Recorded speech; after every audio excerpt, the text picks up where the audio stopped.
A human soldier shielded the princess with his life. The Queen's response shocked the galaxy. The briefing room aboard the ISV Tenacity smelled like recycled air and burnt caffeine, same as every military briefing room Sergeant Marcus Vale had ever sat in. He leaned back in his chair, arms crossed, and stared at the mission dossier on the table like it had personally insulted him. It had. Diplomatic Protection Detail, said Lieutenant Commander Yara Osei, standing at the head of the table with the practiced calm of someone delivering bad news at a comfortable distance.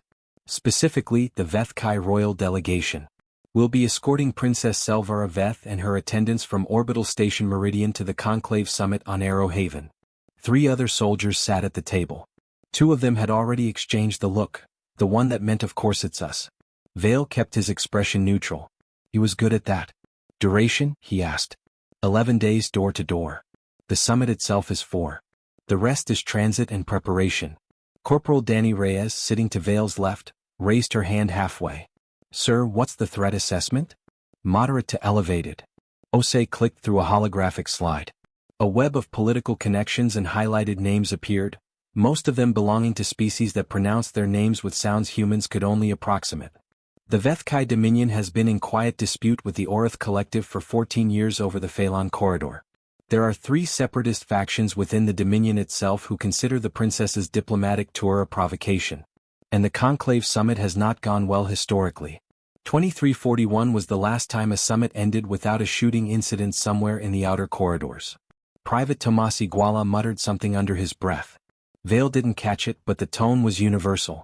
We're not their preferred security, Osei continued, but the Vethkai delegation formally requested human escorts after reviewing the incident reports from Callisto Station.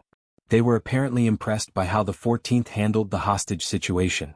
Vale remembered Callisto Station. He'd taken a flechette round through his left shoulder and kept moving for 6 more hours before anyone made him sit down. He wasn't sure that qualified as impressive. It had mostly felt like stubbornness. Why not their own royal guard? Reyes asked. They have one. 8 soldiers, full armor, traditional Vethkai battle weave. But the Queen, Osei paused and something shifted in her expression just slightly. Queen Aelvana specifically requested that a human detachment supplement the royal guard. She cited what she called our irrational persistence under duress. Silence. That's a compliment, Osei added.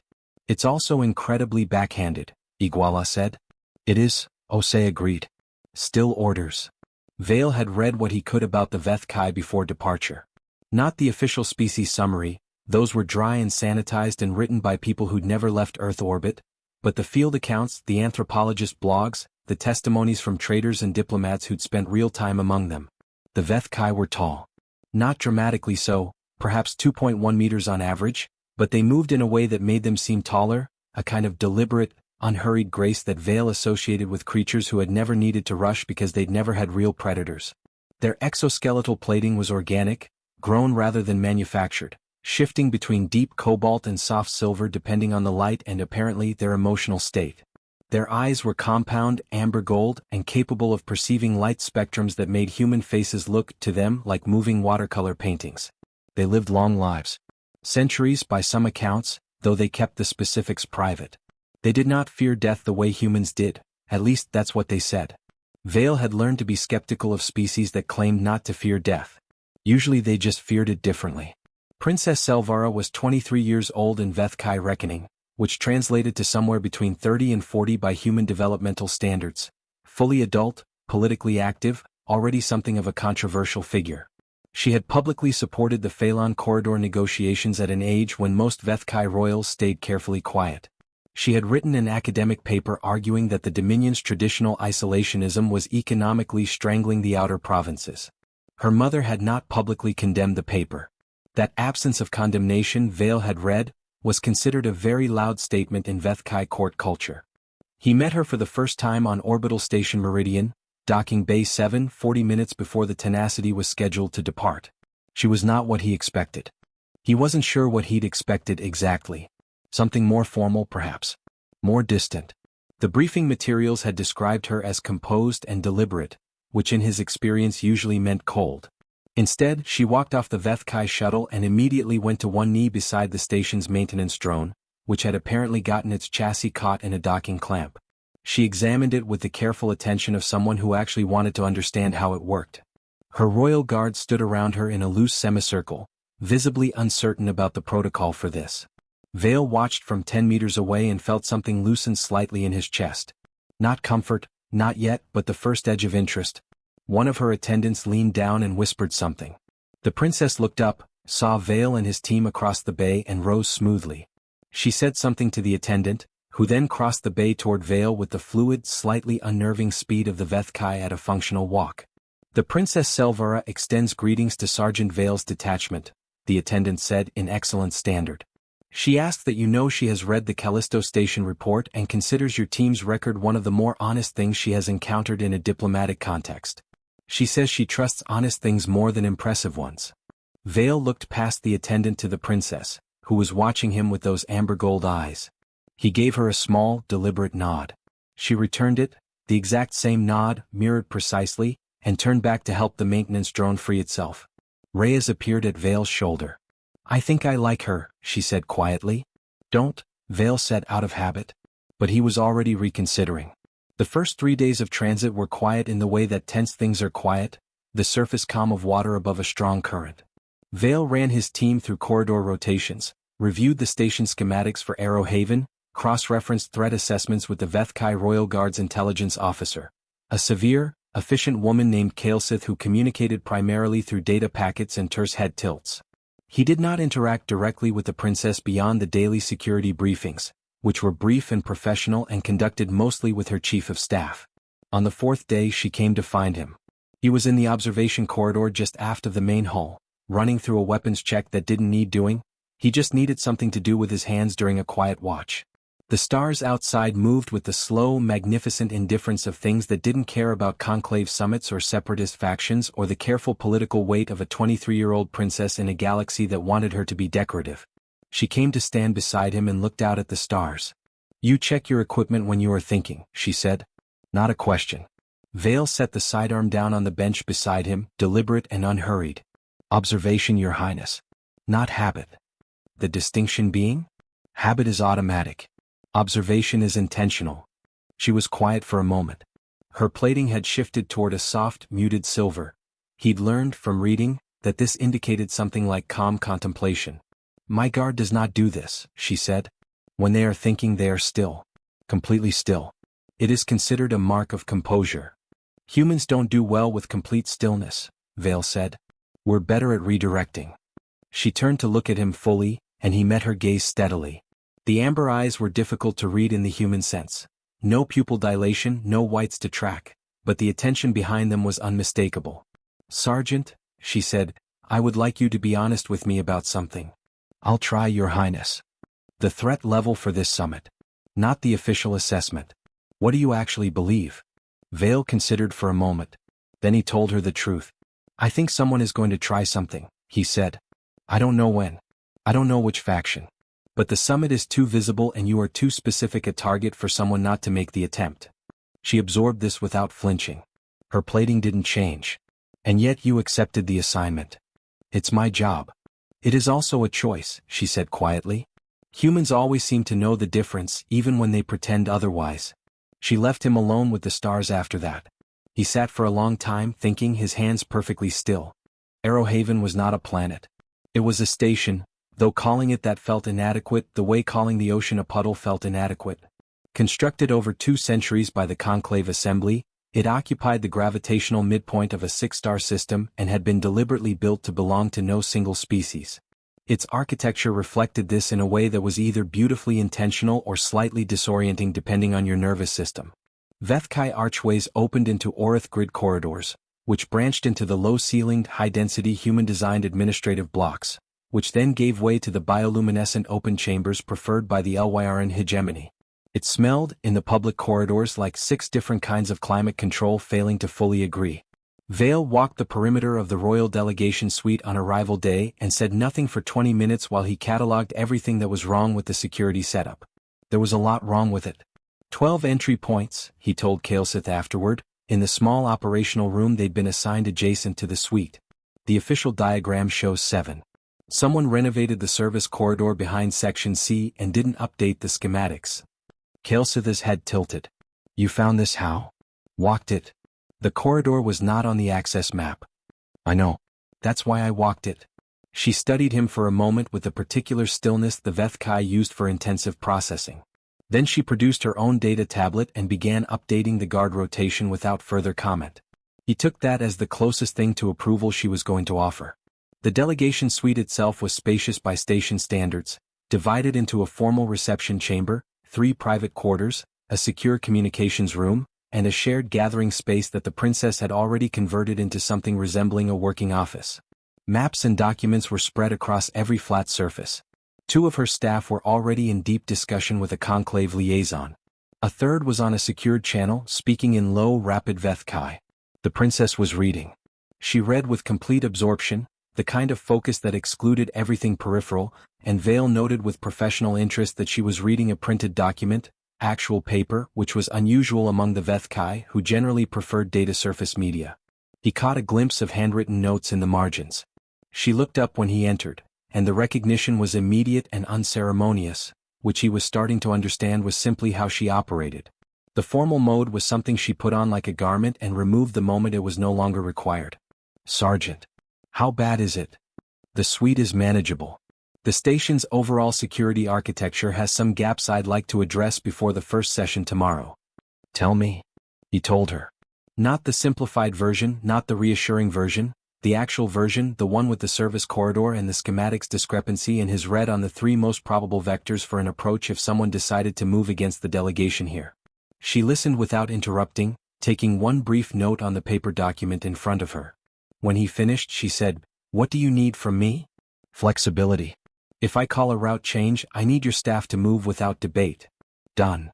She said it immediately, no hesitation, no negotiation. "What else?" "Keep your schedule variable where possible. If your itinerary becomes predictable." "I understand." She paused. "My mother's advisors told me before I left that I should keep to a firm schedule. That unpredictability makes the delegation appear uncertain. With respect, Your Highness, unpredictability makes you harder to target." She looked at him steadily. "I'll note the disagreement and proceed with your recommendation." He nodded. "Thank you." "Don't thank me," she said, and there was something dry in her tone, something that might have been wry humor. "I'm merely being practical. My mother told me to trust the human's instincts. She didn't explain why, and I've learned not to ask my mother to explain things she considers self-evident." Vale filed that away. The Queen had given a direct instruction about trusting him specifically, and let it settle without comment. "One more thing," he said. "Do you have a personal communication device on you at all times?" She produced a slim device from the interior fold of her outer garment. "I'm going to give you a direct channel to me," he said. "It bypasses the station's general comm network. If anything feels wrong, anything regardless of how small or how uncertain you are, you contact me directly." She accepted the device modification without ceremony. Then she looked at him with those amber gold eyes and said, "You are the first security assignment I've had who spoke to me as though I was a participant in my own protection rather than a subject of it." Vale had no ready response for that. He settled for, "It works better that way." "Yes," she said quietly. "I imagine it does." The summit sessions began the following morning with the formal opening addresses, which Vale endured from his station at the chamber's rear wall with the patience of someone who had once spent 19 hours motionless in a drainage culvert on Europa. The speeches were long, ceremonial, and conducted in standard with simultaneous translation into 11 other languages through the hall's audio system, which occasionally produced a 3-second delay that resulted in everyone applauding at slightly different times. The princess spoke 6th in the order. She was brief, much briefer than the preceding delegates, and she spoke without notes. Her argument for an economic framework around the Phalon corridor was structured and precise and, Vale suspected, significantly more radical than it sounded to someone unfamiliar with the Vethkai's traditional positions. He watched the room while she spoke. He watched the Orith delegation, seated 2 rows ahead of the Vethkai contingent, and he noticed the stillness that moved through them when she proposed joint oversight of the corridor transit lanes. Not agreement, not opposition, but the particular quality of attention that meant someone had said something they hadn't expected to hear. He also noticed the figure at the back of the hall. Press credentials. Proved. Badge showed a media organization Vale didn't recognize, which by itself meant nothing. There were hundreds of credentialed outlets at a summit like this. But the figure had arrived 14 minutes late, taken a position at the far wall rather than the designated press area, and had not once looked at the princess. He was looking at the exits. People who are listening to a speech look at the speaker. People who are waiting for something look at the exits. Vale touched his earpiece. Reyes. Southwest corner, back wall. Credentials check, quiet approach. Copy, Reyes murmured. He kept his own position, kept his own eyes moving, kept his breathing steady. The princess concluded. Applause, staggered and multi-temporal, rolled through the chamber. Reyes's voice came back 30 seconds later. He's gone. Moved before I could close. Press area says they don't have a credential issued with that badge number. Vale's jaw tightened almost imperceptibly. Lock it in, he said. Full team alert, passive. No changes to the princess's schedule yet. I don't want them to know we're looking. You think this is it? He thought about the corridor discrepancy. The schematics that didn't match. The unlisted access point behind Section C. I think, he said carefully, that someone spent a lot of time setting this up. Which means they're patient. Which means we have a window before they move. He looked at the princess across the chamber, who was now engaged in the formal greeting line, composed and present, giving each delegate her full attention as though the room contained no possible threat whatsoever. She was trusting him to see what she couldn't. He intended to make sure that trust was not misplaced. There is a peculiarity in the way human threat assessment works that no other species in the conclave had fully mapped, though several had attempted to study it. It is not that humans have better senses. On almost every measurable axis they do not. Vethkai hearing surpasses human hearing by a significant margin. The Orith can process visual data at speeds that make human perception look glacial. The Elyran can detect chemical signatures in an atmosphere that humans couldn't identify as anything other than air. What humans have, instead, is a kind of low-level, continuous, background suspicion that never fully turns off. Evolutionary biologists will tell you it is the residue of a few million years spent being prey before becoming predators. Psychologists will frame it as hypervigilance or pattern recognition, or the cognitive bias of assuming threat until proven otherwise. Soldiers like Vale called it the itch. The itch had been running since the credentialed ghost in the summit chamber. He spent the night reviewing everything they knew, which was not much. The badge had been cloned, sophisticated work, not amateur. The figure had moved with practiced casualness, which meant either extensive training or extensive practice at this specific kind of infiltration.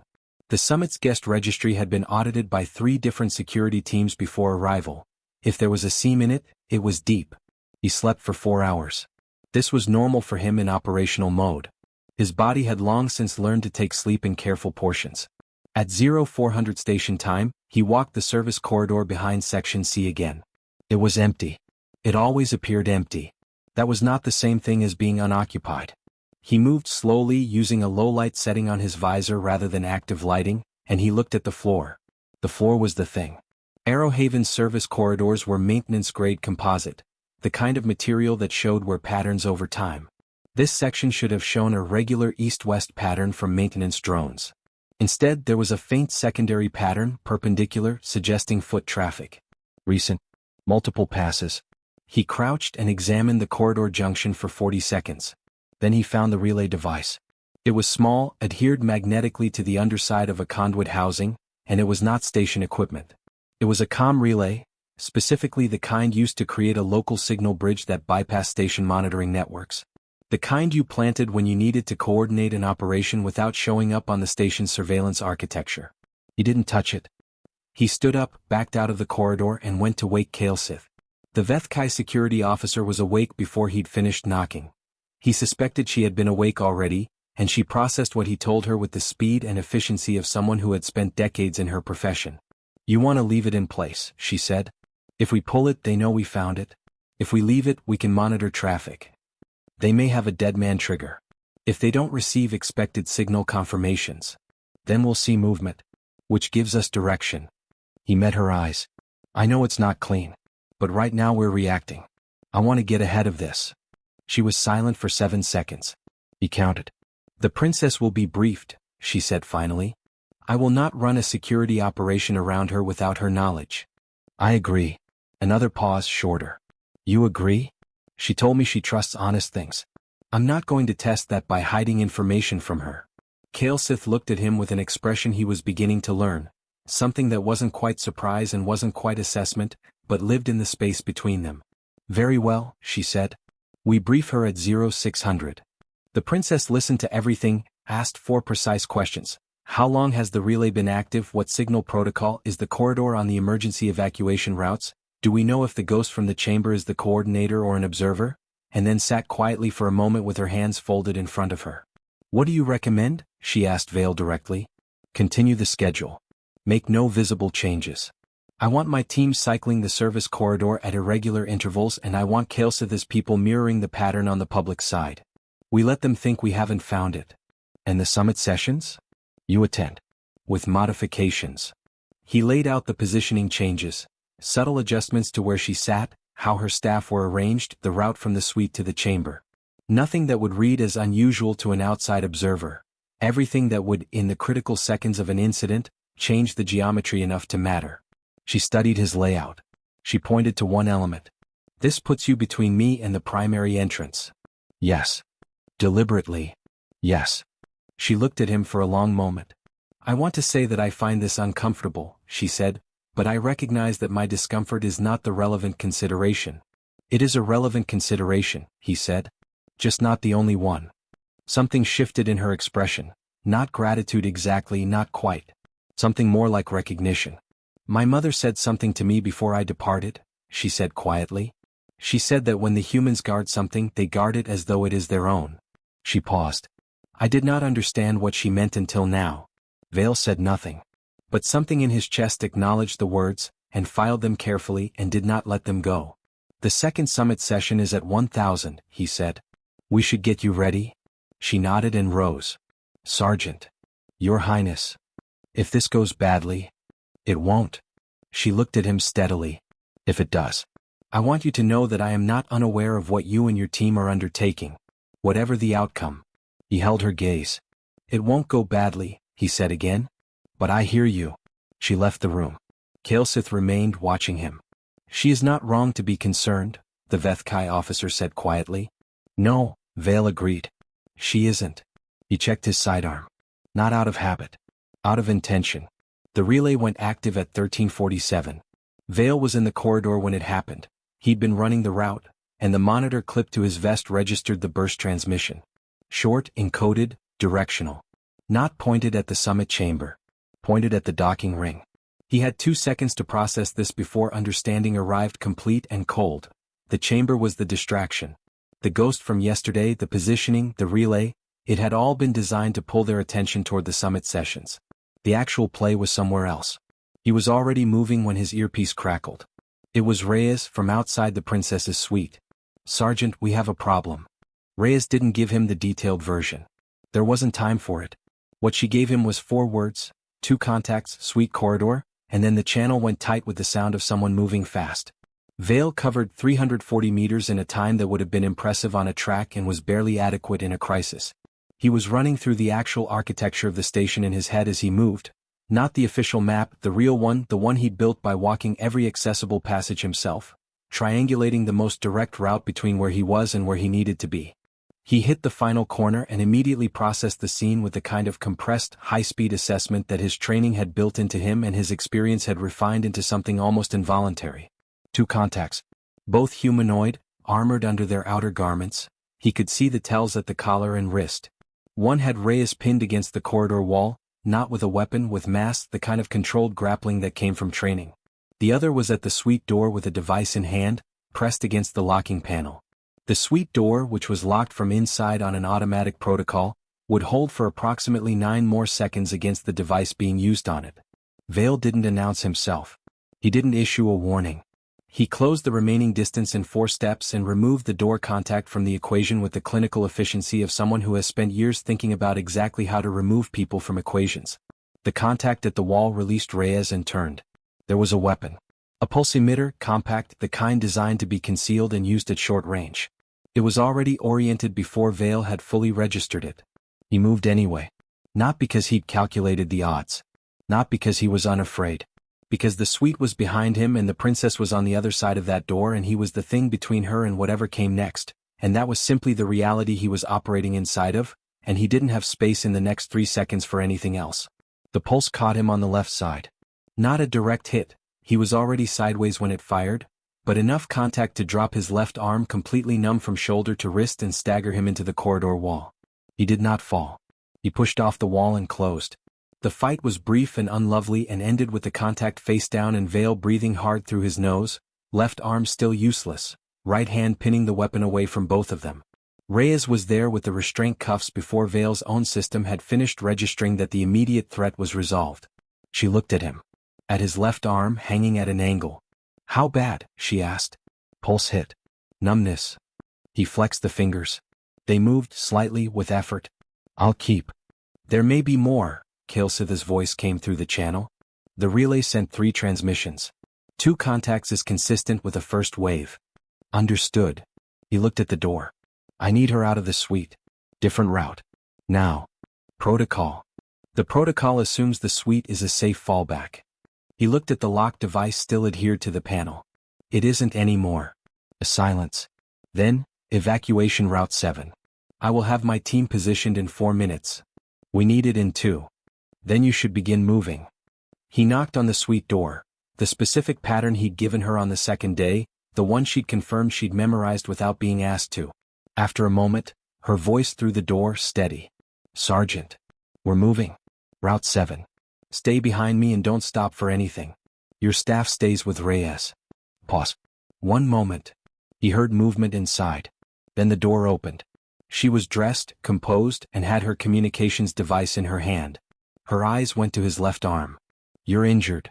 "Functional," he said. "We need to go." She stepped out. Looked at the 2 contacts on the floor. Looked at Reyes. Looked at Vale. "Is it contained?" she asked. "Not yet," he said honestly. "That's why we're moving." She nodded once, without flinching, and fell into position behind him with the trust of someone who had decided, at some prior moment, that this was the arrangement she was committing to. Route 7 was a maintenance shaft that ran parallel to the station's structural spine. Unglamorous, low-lit, designed for drones and technicians, not royalty. The princess moved through it without comment, keeping pace, watching her footing on the composite grating with the calm practicality of someone who had apparently decided that dignity was a concern for better circumstances than these. They were 3 minutes into the route when Kalesith confirmed a 3rd contact, caught by the Royal Guard on the eastern approach, subdued, in custody. Then a 4th, found in the station's secondary power management bay, apparently positioning for something that became moot once the first 2 were compromised. 4 contacts total. All of them carrying equipment consistent with a targeted extraction operation, not an assassination, Vale noted. They hadn't been trying to kill her. They'd been trying to take her. Which changed the calculus considerably and not in a comforting direction. A kill was a kill. An extraction meant someone wanted something from her, which meant the threat didn't end when the contacts were secured. It meant whoever had sent them was still out there, still wanted, still calculating. He relayed this to Kalesith. Her response was precisely as alarmed as he'd expected, which was to say, not at all alarmed in tone, but immediately and completely action-oriented in substance. "We are coordinating with Conclave Security," she said. "The docking ring is being locked. No departures until we have identification on the contacts and a map of the full network. That's going to disrupt the summit." "Yes," she said, with the flatness of someone who had moved past caring about the summit approximately 90 seconds ago. Vale allowed himself one full breath, then continued moving. They reached the emergency shelter, a hardened room adjacent to the station's central life support hub, standard Conclave safety infrastructure, at the 8-minute mark. Kalesith was already there with 3 of the Royal Guard when they arrived. The princess entered the room, turned around, looked at Vale's arm, still hanging, still not fully responding. "Sit down," she said. "I'm fine standing." "You're not, and you're going to need that arm functional when this continues, which it will." She moved to a supply panel on the wall, found the first aid module with an efficiency that suggested she'd looked for it when they arrived and catalogued it. "Sit down, Sergeant." He sat down.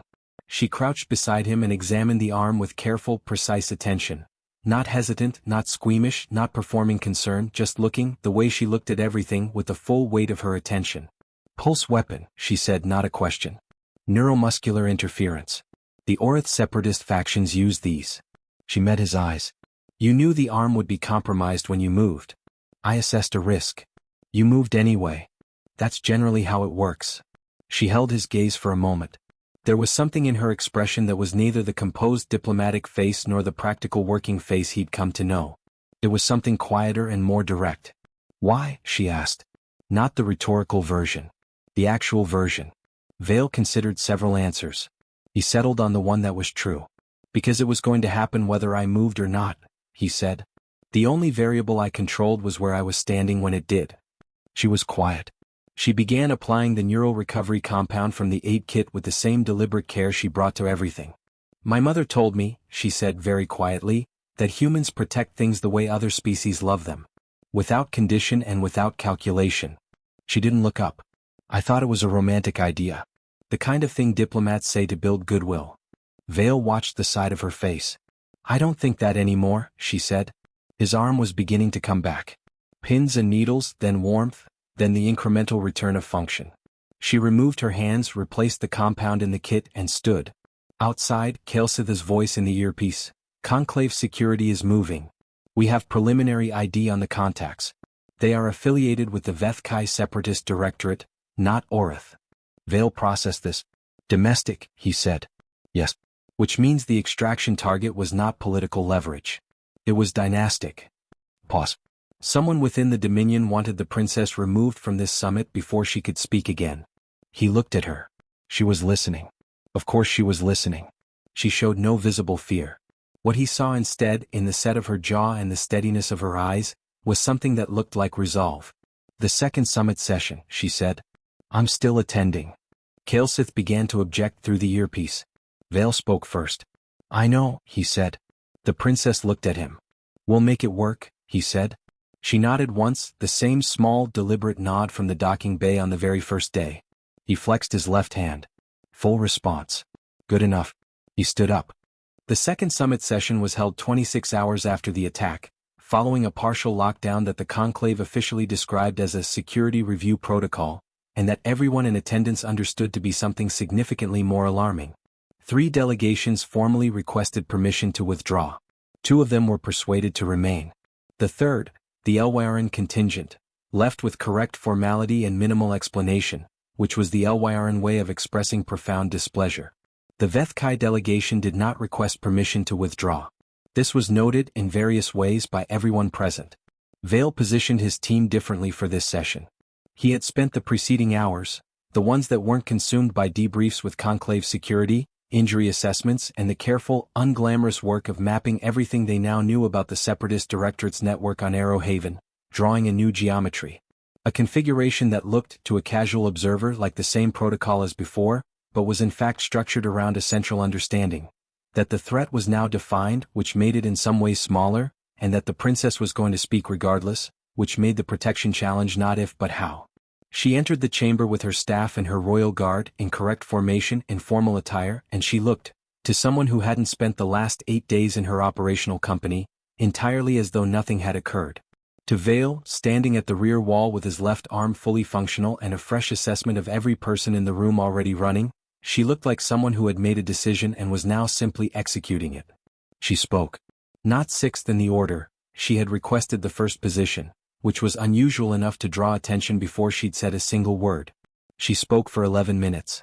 She presented the Phalon corridor framework in language that was apparently even more direct than the previous session. He caught reactions from the Orith delegation that suggested they were hearing proposals they had not expected to hear from a Vethkai royal at a session that hadn't been cancelled following an attempted abduction. She spoke as though the attack had clarified something rather than disrupted it.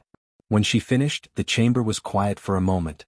Then the Orith lead delegate, a figure named Vashjet who had been diplomatically opaque through every preceding session, began to applaud. Not the polite, performative applause of political courtesy. The sustained, deliberate applause of someone who had made a decision. Others followed. Not unanimously. The room was not unified. But something had shifted, the kind of shift that happens when an act of visible courage changes the perceived weight of an argument. The princess's presence in that chamber 26 hours after the attempt communicated something that 11 minutes of speech could not have communicated alone. Vale watched this and felt something that was not quite pride. Pride seemed too small a word for something that didn't belong to him, but was in the same family as pride. Something in the vicinity of witnessing. The debrief happened that evening in the secure communications room of the delegation suite, with Kaelsith, 2 conclave security officers, and a representative from the Vethkai Dominion's intelligence apparatus who had arrived, with impeccable timing, 6 hours after the crisis had resolved. The intelligence officer, who introduced himself with a name Vale couldn't reproduce and suggested they call him Vel, was smooth, well-dressed and watching Vale with a specific quality of attention that Vale had learned to recognize as the look of someone filing information they weren't sharing. The debrief covered the 4 contacts, now fully identified. The Separatist Directorate cell.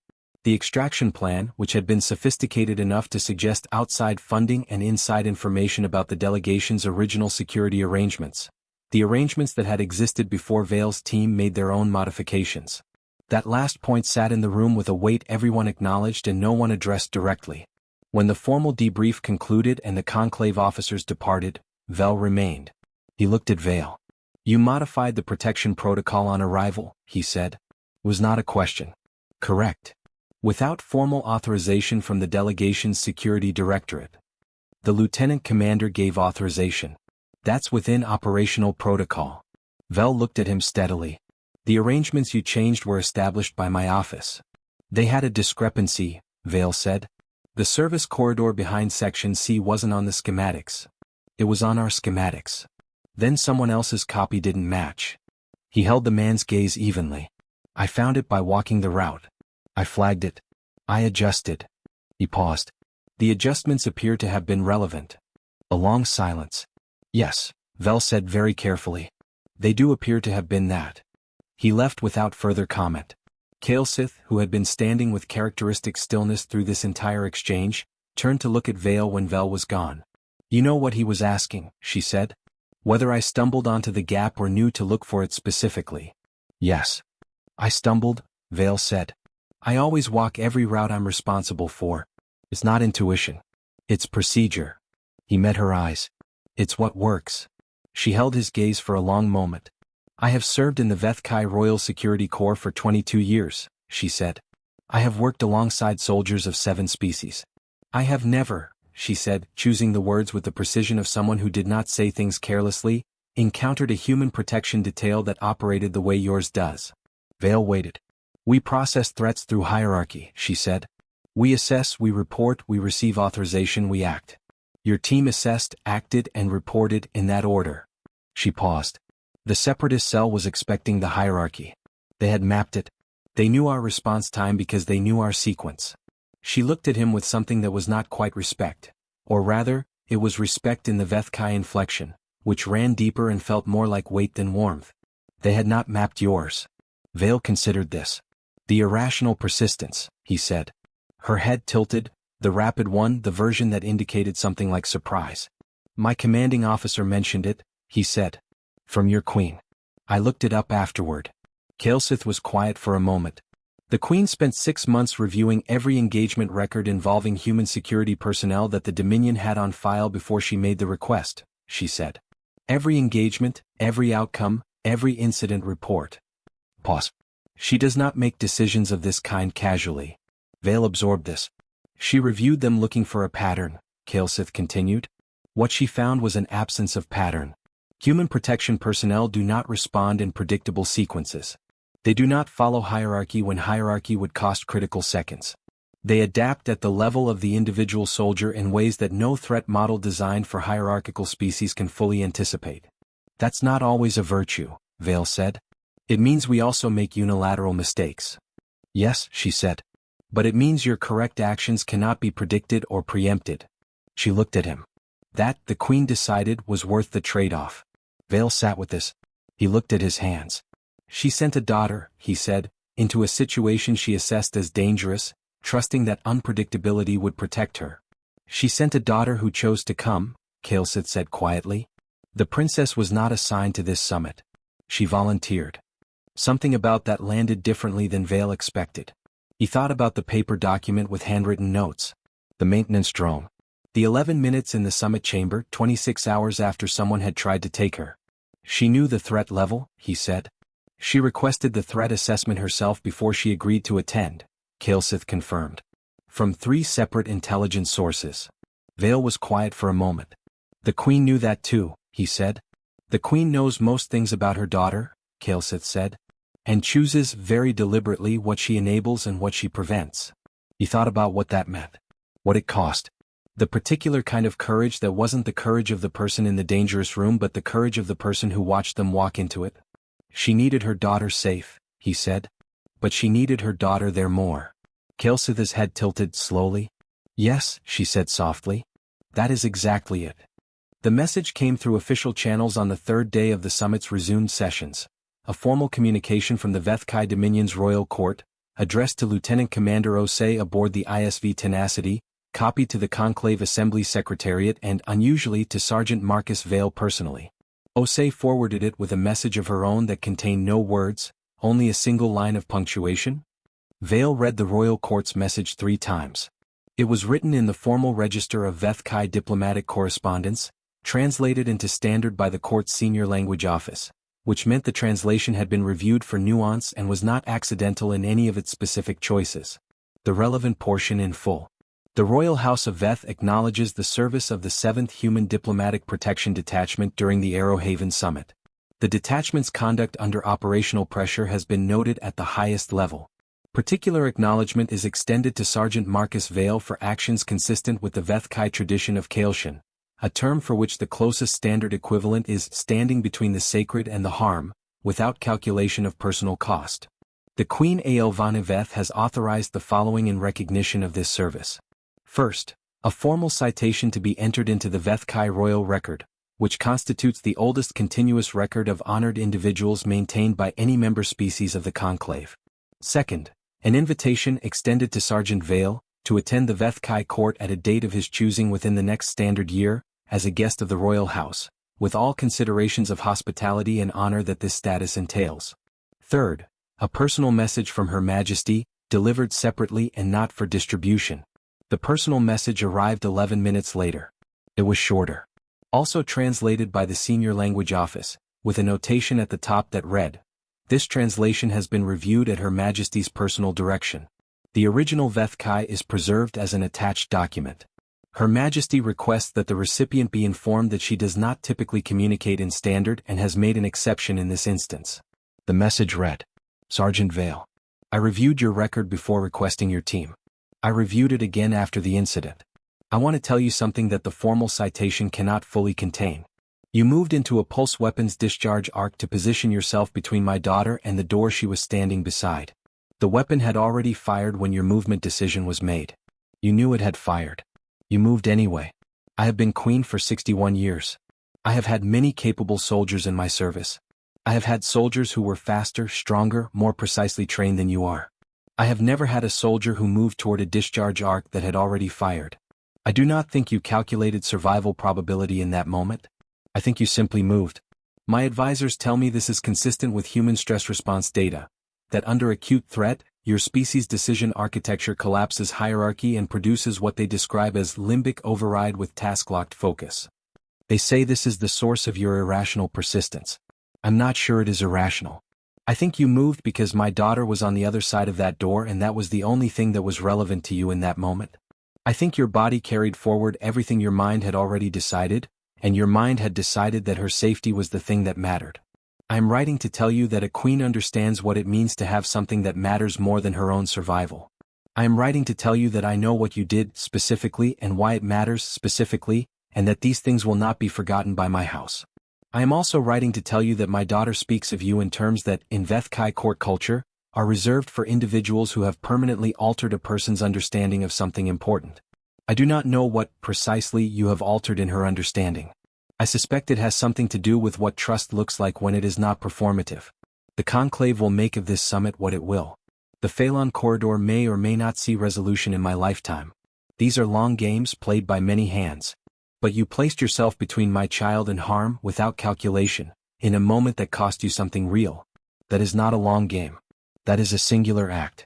And singular acts do not disappear even when the politics around them do. I thank you, Sergeant. In the old form, which my house uses only for those who have done something that cannot be fully repaid. Aelvane. Vale read it twice. Then he set his tablet down on the bunk in his quarters and sat very still for a few minutes. He was not given to large emotional displays. He was not sure he had the vocabulary for what he was feeling in any case. It was too layered, too quiet, too much. The kind of thing that doesn't announce itself loudly but settles in somewhere load-bearing and stays. He thought about his mother briefly. About a conversation from years ago, when he was 16 and had asked her why she volunteered at the community hospital every week when it clearly took something out of her. She'd looked at him with the patient expression of someone explaining a thing they considered obvious. Because you show up, she'd said. You show up for people who need it. And you don't add it up and you don't keep score and you don't expect them to thank you, right? You just show up. That's what it means to be in the world with other people. He thought about 11 days on a diplomatic mission in a universe full of species he hadn't grown up with, in corridors that didn't quite fit his body, under political pressures he understood only partially, protecting someone who had turned out to be far more than a protection target and far less than a category. He thought about the moment in the corridor, the exact moment which was preserved in his muscle memory with the fidelity of all high-stress events, when the weapon fired and he was already moving and the calculation had not happened because there was nothing to calculate because she was on the other side of that door. I think you simply moved, the Queen had written. Yes, he thought. That's right. That's exactly right. He picked up the tablet again and began composing his reply to Osei's 2 punctuation marks. He kept it short because there wasn't much to explain that the events themselves hadn't already said. He did not compose a reply to the Queen. He had been invited to the court within the standard year. He thought he would go. He thought he would find the right words when he was there in person, the way he'd always done things, not with preparation but with presence. He thought about the princess who was currently in the summit chamber delivering what Kaelsith had described, with characteristic understatement, as a proposal the Orith delegation is receiving more seriously than any previous Vethkai communication in 14 years. He hoped she knew what she'd built in these 11 days. He suspected she did. She was very good at knowing things. The news reached the galactic press networks before Vale's team had cleared Arrowhaven's docking ring. Not the operational details, those were appropriately sealed, but enough. The Separatist Directorate cell had been publicly identified by Conclave security. The attempt on the princess had been confirmed. The fact that the human protection detail had disrupted the operation before it could complete had been confirmed. The Queen's formal communication to the Conclave, the public version, not the personal message, had been released. Specifically, the phrase Kaelshin had been released, with the official court translation and a brief explanatory statement from the Royal Court's Communications Office. Within 6 hours, the Conclave Press Corps had produced no fewer than 47 separate pieces on what Kaelshin meant, why a Vethkai queen had applied it to a human soldier, and what it meant for human Vethkai diplomatic relations, which had never been warm but had also never been this specifically notable. Vale read 3 of the pieces, found them mildly accurate and mostly beside the point in the specific way that journalism about complex things usually was. He turned off his news feed and looked out at the stars. Beside him, Reyes was reading something on her own tablet. After a moment she said, without looking up, "You know they're going to make a documentary about this." "Probably," he said. "They'll get someone taller to play you." "Almost certainly." She was quiet for a moment. Then, "You doing okay?" He considered the question seriously, the way she'd meant it. "Yeah," he said. "I think I am." She nodded, satisfied, and went back to reading. Outside, the stars moved with their slow indifference, and the tenacity carried them home, and somewhere behind them on Arrowhaven, a princess continued building the architecture of a peace that might outlast all of them. 7 months later, Marcus Vale took a leave of absence he'd been accumulating for 3 years and boarded a civilian transit vessel bound for Vethkai space. He went alone. He'd told Reyes where he was going. She'd handed him a small wrapped package without comment and told him to give it to the princess from her. He'd asked what it was. Reyes had said, "A book." He'd asked which book. Reyes had said, "The one she'd want." He'd decided not to press it. The transit to Vethkai space took 11 days, which he spent reading, running through the language basics he'd been learning for 4 months. Vethkai was not a language designed for human vocal architecture, but he had learned enough to move through courtesy exchanges, and sleeping a reasonable amount, which was a novelty. The Dominion's home world was called, in Vethkai, something that translated roughly as the world that has always been here. It was older than Earth by an order of magnitude. Its mountains had been worn to gentle hills. Its oceans were warm and shallow. Its cities, built over millennia, had a stratified quality, new construction visible on ancient foundations, visible on older foundations still, the whole thing a kind of geological record of a civilization's decisions. He arrived at the court on a morning that was, by the climate of the capital, considered cool. He was wearing his dress uniform because it was the right context for it, and he was early because he was always early. Queen Aelvane received him in a room he had not expected. He had prepared for something formal, A throne room, a receiving chamber, the kind of setting that announced its own importance. Instead, he was brought to a long, high-windowed room lined on both sides with objects. Artifacts, documents, display cases, framed materials, holographic archives cycling through images and text. A library of records is what it was. The oldest continuous record maintained by any member species of the conclave. The queen was standing at a display case near the far end.